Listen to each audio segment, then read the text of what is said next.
जय श्री कृष्णा। कैसे हैं आप लोग फ्रेंड्स? आज की चर्चा बेहद महत्वपूर्ण होने जा रही है। आज हम चर्चा ऐसे ग्रह की करने जा रहे हैं जो हमारे जीवन में बहुत ज़्यादा प्रभावी होता है। जैसे कि हम सभी लोग जानते हैं, राहु देव महाराज बहुत ही प्रभावशाली ग्रह हैं और ये हमारे जीवन को संपूर्ण रूप से प्रभावित करने की क्षमता रखते हैं, चाहे वो ऊंचाई के माध्यम से हो या फिर निचले स्तर से हो। क्योंकि अगर हम देखें, इनके पास 3 दृष्टि 3 ही दृष्टियाँ केतु महाराज के पास हैं। 6 भाव कवर कर लिए, पंचम, सप्तम और नवम। अब यहाँ से पंचम, सप्तम और नवम 6 भाव ये, और अगर वक्र स्थिति को भी लगा दिया जाए तो फिर समझ लीजिए संपूर्ण कुंडली, क्योंकि वक्र ग्रह का प्रभाव क्या होता है, एक भाव आगे और एक भाव पीछे, संपूर्ण कुंडली राहु प्रभावित हो गई। इसलिए देखिए, राहु महाराज को सदैव ही सर्वथा हमको शुभ करके रखना अति अनिवार्य हो जाता है। लेकिन क्या होता है, कभी कभी हम राहु को ही इतना ज़्यादा निगेटिव कर देते हैं कि हमको लाभ की बजाय हानि होने लगती है। राहु देव महाराज, जैसा कि हम सभी लोग जानते हैं कि रहस्य के कारक हैं, आंतरिक शक्तियों के कारक हैं, आपके माइंड को निर्देशित करने का कार्य करते हैं। और आज के युग में, क्योंकि ये कलयुग चल रहा है, कलयुग पाप प्रधान है, राहु पाप प्रधान है। अब जो दो एक ही प्रवृत्ति के मित्र एक साथ आएंगे तो दोनों के प्रभाव में वृद्धि होगी। अर्थात देखिए, राहु के अगर निगेटिव अस्त्रों की बात की जाए, छल, दंभ, द्वेष, पाखंड, मिथ्या वचन और साथ ही साथ दूसरों के हक का हनन, दूसरों पर अत्याचार और दूसरों के गिराकर उसके स्थान पर स्वयं का स्थान बनाना, ये राहु के निगेटिव हथियार हैं। लेकिन वहीं, क्योंकि कोई भी चीज इस संसार में ईश्वर ने पूर्ण अच्छी नहीं बनाई और पूर्ण खराब भी नहीं बनाई। हर चीज के अंदर कुछ अच्छाइयाँ होती हैं और कुछ बुराइयाँ होती हैं। हाँ, इनके प्रतिशत में कमी होती है, किसी के अंदर अच्छे का प्रतिशत ज़्यादा होता है, किसी में खराब का प्रतिशत ज़्यादा होता है। सेम वही चीज है। लेकिन राहु देव को अगर आपने समझ लिया इनकी स्थिति के अनुसार, तब फिर आपको हराने से कोई नहीं बचा सकता, क्योंकि राहु को समझना अति अनिवार्य है।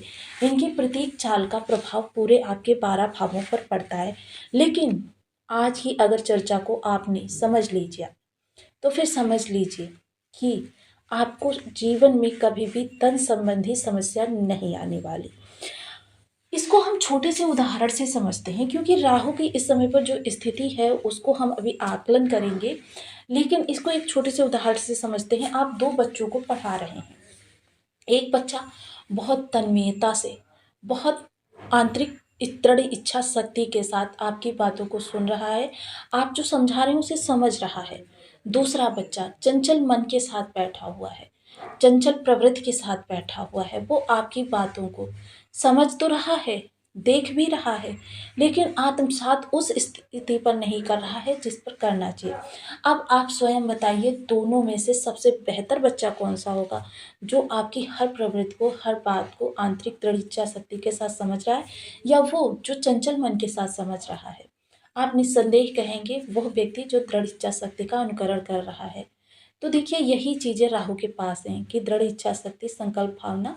तो बने रहिए हमारे साथ इस वीडियो में एंड तक, आपको बहुत कुछ जानने के लिए मिलेगा। वीडियो बहुत ज्ञानवर्धक होने वाला है। यदि आपके लग्न में 4 नंबर बना हुआ है तो ये राशिफल आपके लिए है। कुंडली में कहीं भी चंद्रमा के साथ 4 नंबर बना हुआ है तो ये राशिफल आपके लिए। कुंडली ना होने की स्थिति में आप इसे नाम राशि से भी देख सकते हैं। यदि अभी तक आपने अपने इस चैनल को सब्सक्राइब नहीं किया है तो प्लीज़ सब्सक्राइब कर लीजिए, वीडियो को लाइक कर दीजिए, चैनल को शेयर कर दीजिए। इससे होगा क्या कि हमारे आने वाले हर वीडियो की नोटिफिकेशन मिल सकेगी आपको सबसे पहले। एक प्यारा सा कमेंट करना बिल्कुल ना भूलें। कमेंट से हमें बहुत मोटिवेशन मिलता है, हौसला मिलता है और ये पता चलता है कि आप और क्या जानना चाहते हैं। जैसा कि हम सभी लोग जानते हैं, राहुदेव महाराज अष्टम भाव में बैठे हुए हैं।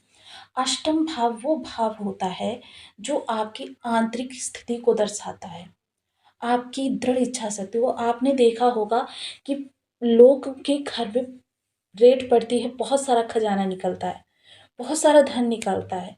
ये आपका अष्टम भाव होता है कि जब अष्टम भाव आपका बलवान होता है तो गुप्त रूप से आपके पास इतना ज़्यादा धन होता है कि आप मतलब कोई उस चीज़ को इमेजिन ही नहीं कर सकता।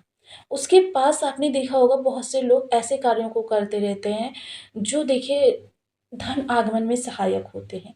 लेकिन किसी को उसके बारे में पता ही नहीं होता, बल्कि लोग अचंभित रहते हैं कि इसके पास धन भई आ कहाँ से रहा है। ये आपका अष्टम भाव होता है। वहीं राहु की स्थिति की अगर आकलन करें तो राहु इस समय शतभिषा नक्षत्र से गोचर कर रहे हैं।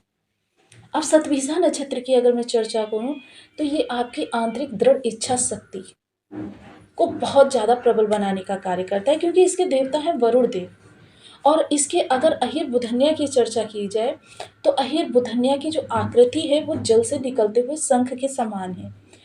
अर्थात जिन खोजा तिन पाइयाँ गहरे पानी पैठ, मैं बौरी ढूंढन गई रही किनारे बैठ।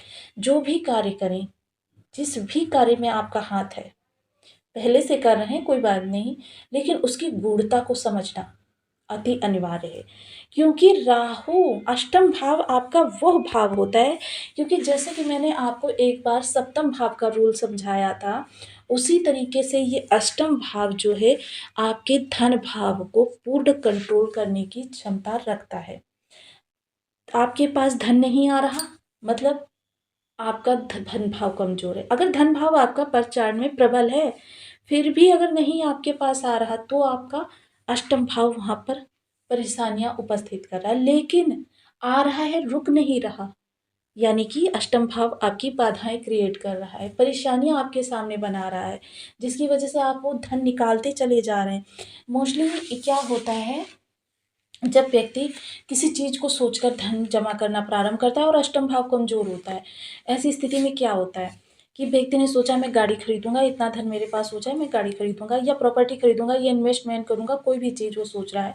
जैसे ही उसका वो धन पूर्ण होने वाला होता है, और कभी कभी मैंने तो ऐसा भी देखा है कि प्रोसेसिंग भी स्टार्ट हो चुकी होती है, चलिए गाड़ी खरीद रहे हैं, गाड़ी की प्रोसेसिंग भी स्टार्ट हो चुकी है, लेकिन उसके सामने अनावश्यक कुछ ऐसी घटनाएं उपस्थित हो गई कि उसको वह धन उस स्थान पर लगाना कर पड़ गया। फलतः वह हताश मन से फिर जीरो से प्रारंभ करने के लिए बाध्य हो गया।